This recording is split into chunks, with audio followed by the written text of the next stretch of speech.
Bismillah ar-Rahman ar-Rahim.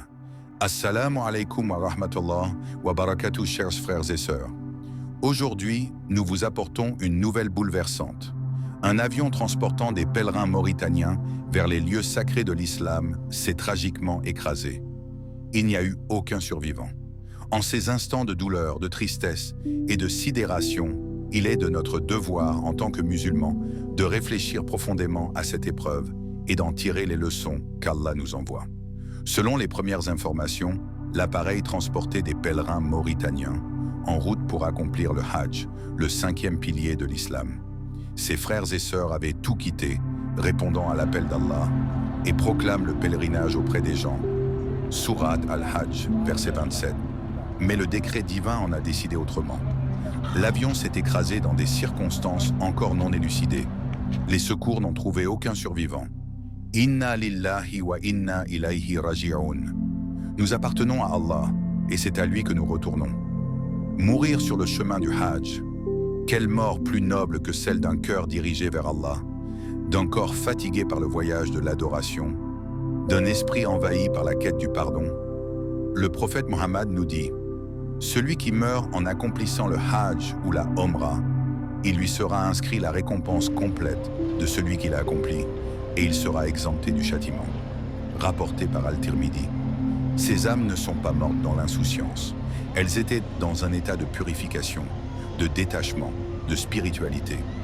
Peut-être qu'Allah leur a offert une belle fin, Husn al-Khatima.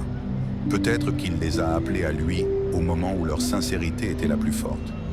Ne sous-estimons jamais la valeur de ceux qui meurent sur le chemin d'Allah.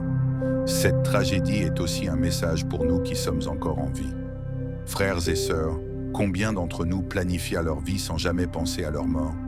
Ces pèlerins pensaient arriver à la Mecque, voir la Kaaba, dire Labbaik Allahumma Labbaik.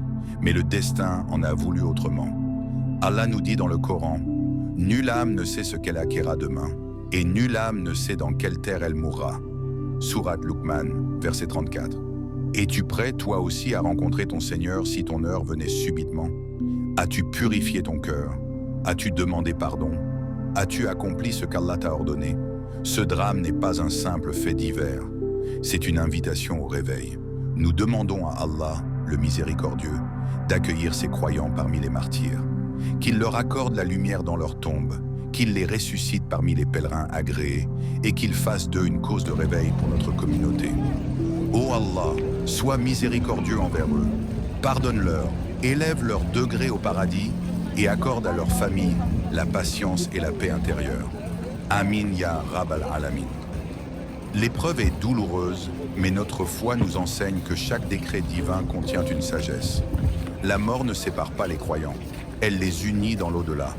Un jour, nous serons tous réunis, si Allah le veut, dans un lieu sans souffrance, sans séparation, sans tragédie, le paradis éternel. Continuons à vivre avec espoir, à faire le bien, à prier pour nos morts et à nous préparer à notre propre rencontre avec Allah. Frères et sœurs, ne laissez pas cette nouvelle passer sans en tirer profit pour votre cœur. Faites une prière en leur nom, faites une aumône, accomplissez une bonne action et surtout, revenez à Allah, aujourd'hui, maintenant.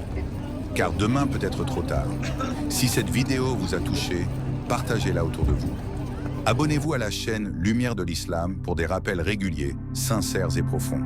Et souvenons-nous toujours, ce monde est une étape, pas une destination. Qu'Allah nous guide tous vers une belle fin.